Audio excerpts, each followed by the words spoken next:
नमस्कार, शाम के 7 बज चुके हैं और वक्त है मध्य प्रदेश में आज क्या हुआ में तमाम 24 मिनट में तमाम बड़ी खबरों को देखने का। और आपके साथ इस वक्त मैं हूं रश्क गौरी। तो बुलेटिन की शुरुआत करेंगे मध्य प्रदेश कांग्रेस की मोहब्बत की दुकान पर अब जो रंग चढ़ा हुआ था वो फीका होता हुआ नजर आ रहा है।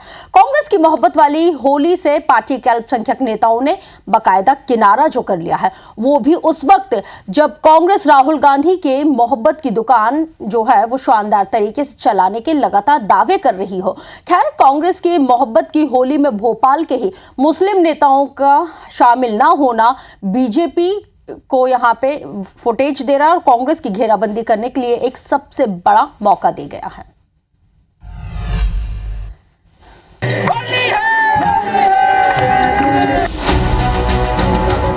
मध्य प्रदेश कांग्रेस की मोहब्बत की दुकान फीकी पड़ चुकी है। पीसीसी चीफ जीतू पटवारी के घर हुए होली मिलन की तस्वीरें बता रही हैं कि उन्हीं की पार्टी के अल्पसंख्यक नेताओं ने मोहब्बत की दुकान से दूरी बना ली है। जीतू के मोहब्बत की होली में कोई मुस्लिम नेता शरीक नहीं हुआ, वो भी तब जब भोपाल में कांग्रेस के 2 अल्पसंख्यक विधायक आरिफ मसूद और आमिर अकील हैं। कांग्रेस अल्पसंख्यक विभाग के अध्यक्ष शेख अलीम हैं। वहीं कांग्रेस के मुख्य प्रवक्ता अब्बास हफीज, साजिद अली समेत अल्पसंख्यक पार्षदों ने भी जीतू की मोहब्बत की होली से दूरी बनाई। ऐसे में कांग्रेस की मोहब्बत की दुकान से मुस्लिम नेताओं के मुंह फेर लेने पर भाजपा तंज कस रही है। भले तुच्छीकरण के कारण कोई भी निर्णय लेते रहे, लेकिन एक भी विधायक से लेके किसी भी अल्पसंख्यक वर्ग के मुस्लिम समाज के नेता ने इस आयोजन के अंदर शिरकत नहीं की। उन्होंने बता दिया कि कांग्रेस की वास्तविकता जानते हैं, ये सिर्फ उन्हें वोट बैंक समझते हैं, ठगने का काम करते हैं और इनकी मोहब्बत की दुकान वास्तव में नफरत की दुकान है। दरअसल पीसीसी चीफ ने रंग पंचमी के मौके पर पूरे प्रदेश से कांग्रेस नेताओं और कार्यकर्ताओं को मोहब्बत की होली खेलने निमंत्रण भेजा था। कांग्रेस की तरफ से ये दावा किया गया है कि देश में औरंगजेब को लेकर चल रहे नफरती माहौल के बीच कांग्रेस की मोहब्बत की होली बड़ा मैसेज देगी। लेकिन मध्य प्रदेश कांग्रेस के अल्पसंख्यक नेताओं ने पटवारी के इरादों पर पानी फेर दिया। अब कांग्रेस नेता मोहब्बत की होली के फीकी पड़ जाने पर कुछ इस तरह सफाई दे रहे हैं। ना रखिए, आप देखिए मुस्लिम समाज के बड़ी संख्या में लोग आए हैं, सब लोग अपने अपने क्षेत्रों में। हमने कहा था जिसको सुविधा हो से इंदौर में भी बड़ी गैर निकलती है, तो जो इंदौर के लोग हैं, जो भोपाल में भी बड़ा आयोजन होता है, तो जो अपनी सद्भावना के साथ कार्यक्रम जहां आयोजित करना चाहे, हमने तो यहाँ एक अध्यक्ष जी के घर पर आयोजन रखा था और मुझे लगता है कि अच्छा सद्भाव का संदेश इस आयोजन से गया है। जाहिर है कांग्रेस से अब अल्पसंख्यक नेताओं का हाथ छूटते जा रहा है। ताज़ा चुनावी आंकड़े भी बता रहे हैं कि अल्पसंख्यक वोट अब बीजेपी की तरफ शिफ्ट हो रहे हैं। वजह सिर्फ ये है कि कांग्रेस मौके पर अल्पसंख्यकों के साथ खड़ी नहीं हो पाती। शायद इसलिए भी कांग्रेस अपना भरोसा बरसों पुराने और सबसे मजबूत कैडर से खोती जा रही है। नवीन कुमार सिंह, IBC 24, भोपाल। तो चलिए बुलेटिन में बिग ब्रेकिंग आपको ग्वालियर से दे, जहां पर कॉस्मो आनंदा से 4 साल का बच्चा लापता बताया जाता है। खेलते खेलते अचानक से वो लापता हो गया है, तो बच्चे को यहां पे पुलिस तलाश रही है। बच्चे की तलाशी में सर्च ऑपरेशन चलाया जा रहा है। कल दोपहर 1 बजे से ये बच्चा लापता बताया जाता है। सिरोल थाना क्षेत्र का ये पूरा मामला है। तस्वीर इस वक्त आपके टेलीविजन स्क्रीन पर हम आपको बताएं। नासिर गौरी संवाददाता इस वक्त हमारे साथ फोन लाइन पर जुड़ गए हैं। नासिर, 24 घंटे से ज्यादा का वक्त बीत चुका है, लेकिन पुलिस के हाथ अब तक कोई सुराग नहीं लग पाया। जी, ये बहुत बड़ा सवाल है, क्योंकि लगातार 24 घंटे हो गए। देवराज है, 4 साल का है, वो कॉस्मो वैली में उसके फादर है, वो काम करते थे, लेकिन वो अचानक खेलते खेलते गायब हो गया है। पुलिस का कहना है कि आसपास के इलाकों में सर्च ऑपरेशन किया गया है। साथ ही जितने भी सीसीटीवी फुटेज हैं आसपास जो लगे हुए हैं, एग्जिट पॉइंट पर और एंट्री पॉइंट पर, वो सारे खंगाले गए, लेकिन अभी तक कुछ बच्चे का पता नहीं लगा। लेकिन सवाल यही खड़ा हो रहा है कि आखिर 4 साल का बच्चा जो खेल रहा था वो अचानक कैसे गायब हो गया। उसको लेकर पुलिस का दावा है कि जल्द ही बच्चे को बरामद कर लिया जाएगा। सबसे बड़ा सवाल है कि ऐसे पॉश इलाकों से, हाई राइज सोसाइटी से, जहाँ पे सुरक्षा के तमाम माकूल इंतजाम किए जाते हैं, सीसीटीवी कैमरे, गार्ड्स, हर कोई वहाँ पे मौजूद रहता है, वहां से अगर बच्चा गायब हो जाए तो ये एक सबसे बड़ा प्रश्न चिन्ह है। और दूसरी चीज यह है सबसे महत्वपूर्ण कि हमने देखा है कि किस तरह से मध्य प्रदेश में ह्यूमन ट्रैफिकिंग का गैंग भी सक्रिय है। बिल्कुल जाहिर सी बात है, लगातार उन ह्यूमन ट्रैफिकिंग के केसेस में भी तेजी से इजाफा हो रहा है। लेकिन उसके बावजूद भी जो पुलिस की सक्रियता होना चाहिए, जो सीसीटीवी फुटेज को लेकर वो होना चाहिए, वो उतनी शायद माकूल नहीं है। और यही वजह है कि लगातार इन केसेस में इजाफा हो रहा है। अब हालांकि देवराज जो बच्चा गायब हुआ है उसके बारे में पुलिस का यही कहना है कि बहुत जल्द उसकी वो बरामद कर लेगी, लेकिन कहाँ गया, कैसे गया, ये फिलहाल पुलिस अभी बताने को तैयार नहीं है। बहुत शुक्रिया जानकारी साझा करने के लिए।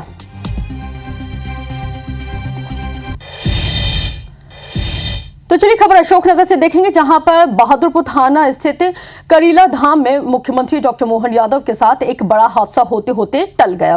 बुधवार सुबह मुख्यमंत्री रंग पंचमी पर आयोजित मेले में शामिल होने के लिए पहुंचे हुए थे। इसी दौरान मीडिया से मुखातिब होते हुए लोहे की जो सीढ़ियों की जो वेल्डिंग है वो उखड़ गई, जिससे वो असंतुलित हो गए। हालांकि सुरक्षा कर्मियों ने उन्हें तुरंत संभाल लिया, जिसकी वजह से वे गिरने से बच गए। गनीमत तो ये रही कि किसी भी व्यक्ति को इस दौरान कोई गंभीर चोट नहीं आई और एक बड़ा हादसा होने से टल गया। इस घटना के बाद मुख्यमंत्री मंच पर पहुंचे। उन्होंने अपने संबोधन में यहाँ पर बेहतर व्यवस्थाएं सुनिश्चित किए जाने का आश्वासन जरूर दिया है।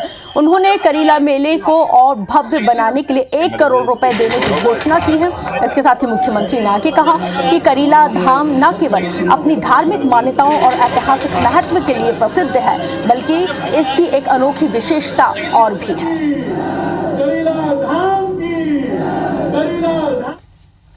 कि यहाँ जब आए थे तब 10 लाख रुपए पिछली बार की घोषणा की थी और वह 10 लाख रुपए आ भी गए। हमने कहा 10 जरा कम है, अगली बार 1 करोड़ रुपया भेजेंगे आपके पास, 1 करोड़ रुपया व्यवस्थाओं के प्रबंधन के लिए, जिसके माध्यम से जो आप प्रबंधन कर सकते। हमारे सारे प्रबंधन में मेला ऐसा होना चाहिए कि हाँ लगेगा कि यह करीला धाम का मेला। तो चलिए बुलेटिन में अब बात करेंगे बुरहानपुर में सोशल मीडिया पर धार्मिक आपत्तिजनक पोस्ट डालने के बाद अब बवाल खड़ा हो गया है। मुस्लिम समुदाय के लोगों ने थाने का घेराव कर दिया है, लेकिन अब हालात पूरी तरह से सामान्य हो चुके हैं। हालांकि सुरक्षा के लिहाज से शहर के विभिन्न हिस्सों में पुलिस बल को तैनात किया गया है। दरअसल मंगलवार रात सोशल मीडिया पर पोस्ट की गई थी, जिसकी वजह से शहर में तनाव की स्थिति उत्पन्न हो गई थी। पुलिस ने तत्काल प्रभाव से कार्रवाई करते हुए आरोपी को गिरफ्तार कर लिया। इसके साथ ही पुलिस वाहन लगातार पेट्रोलिंग कर रहे हैं ताकि किसी भी अप्रिय घटना को होने से पहले ही रोका जा सके। एसपी देवेंद्र पाटीदार ने कहा है कि अफवाहों पर ध्यान देने की आवश्यकता नहीं है। यदि कोई संदिग्ध गतिविधि करते हुए दिखता है तो तुरंत पुलिस को इस बात की जानकारी दी जाए। सुभाष चौक में भी काफी लोग इकट्ठा हुए थे, किंतु पुलिस के त्वरित रिस्पांस कार्रवाई और बाकी सब लोगों के सहयोग से वहां पर उस मॉब को समझाया भी गया और उसको डिस्पर्स किया है। पुलिस के द्वारा उसमें पुलिस पेट्रोलिंग और बाकी सब चीज़ें भी लगाई है। तो पुलिस के त्वरित एक्शन के कारण सब कुछ नियंत्रण में है और इन्वेस्टिगेशन में है, वो कस्टडी के अंतर्गत है। तो चलिए बुलेटिन में अब आपको बुर्का गैंग की 2 तस्वीरें दिखाते हैं। दरअसल इन दिनों मध्य प्रदेश में बुर्का गैंग बेहद एक्टिव हो चला है। अब आप कहेंगे कि ये बुर्का गैंग आखिर है क्या और करता क्या है, तो आप ये 2 तस्वीरें देखिए। ये 2 तस्वीरें एक ही प्रदेश के 2 अलग अलग शहरों की हैं। देखिए कैसे ये महिलाएं बुर्का पहनकर आती हैं और चोरी की वारदात को बेहद ही आसानी के साथ अंजाम देने के बाद फरार हो जाती। पहली तस्वीर आज की बताई जाती है, जो राजधानी भोपाल से सामने आई है, जहां पर बुर्का पहनी ये 4 महिलाएं आती हैं और ज्वेलरी शॉप के मालिक को बातों ही बातों में उलझा देती हैं और वहां से जेवर से भरे हुए बॉक्स को लेकर रफू चक्कर हो जाते हैं। तो वहीं दूसरी तस्वीर व्यावसायिक राजधानी इंदौर से है, जहां पर 2 महिलाएं फिर से यहां पे बुर्का पहनकर आती हैं और घर से जेवर और कैश लेकर फरार हो जाती। हालांकि इन महिलाओं की ये सारी करतूत वहां पे लगे सीसीटीवी कैमरे में कैद हो गई। करेंगे शिवपुरी के माताटीला टापू में फाग खेलने के लिए जा रहे 15 लोगों की जो नाव थी वो पलट गई थी और जिसकी वजह से 7 लोगों की डूबने की वजह से मौत हुई। डूबते हुए 8 लोगों को किसी तरह से वहां पर मौजूद लोगों ने सुरक्षित बाहर निकाल लिया। जानकारी के मुताबिक रजावन गांव के ये सभी लोग बताए जाते हैं, जो नाव में सवार होकर फाग खेलने के लिए जा रहे थे। भार ज्यादा होने की वजह से जो नाव है वो अनबैलेंस हो गई और डूबे हुए लोगों के शव यहां पे हालांकि बरामद कर लिए गए हैं।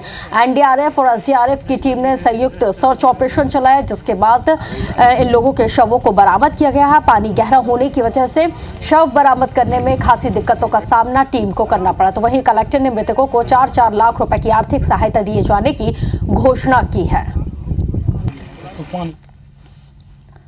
नाव में हम सबको भी सावधानी रखना चाहिए। मैं उम्मीद करूंगा परमात्मा करे जो बाकी बच्चे लोग भी कुशलता से हमको प्राप्त होंगे। मेरी अपनी ओर से विनम्र श्रद्धांजलि। तो चलिए बिग ब्रेकिंग आपको छतरपुर से बताते, जहां पर 2 स्पा सेंटरों पर रेड पड़ी है। आपको ये भी बताते चले कि देरी रोड और छत्रसाल नगर पहुंची है पुलिस की टीम। इसके साथ ही 3 युवतियों और 1 युवक को हिरासत में लिया गया है। सिविल लाइन थाना पुलिस इस पूरे मामले की कार्रवाई में जुटी हुई है। तो बड़ी जानकारी इस वक्त आपके टेलीविजन स्क्रीन पर, जहां पर 2 स्पा सेंटरों पर छापामार कार्रवाई और यहां से 3 युवतियों के साथ 1 युवक को हिरासत में लिया है। तस्वीर इस वक्त आपके टेलीविजन स्क्रीन पर। सिविल लाइन थाना पुलिस इस पूरे मामले की जांच पड़ताल में जुटी हुई है। तो 2 स्पा सेंटरों पर पुलिस की ये रेड, लंबे वक्त से शिकायत मिल रही थी, जिसके आधार पर पुलिस ने यहां पे अचानक से इस कार्रवाई को अंजाम दिया है। तो बड़ी जानकारी इस वक्त आपके टेलीविजन स्क्रीन पर।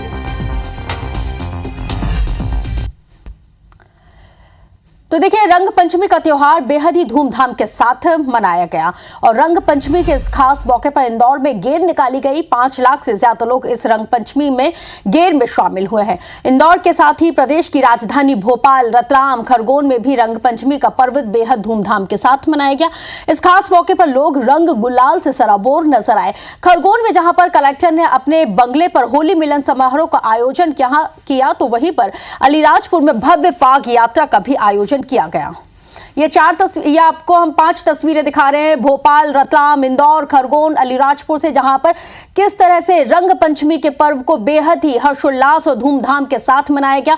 और खासकर अगर हम इंदौर की बात करें तो इंदौर की जो रंग पंचमी है और गेर है वो विश्व प्रसिद्ध है।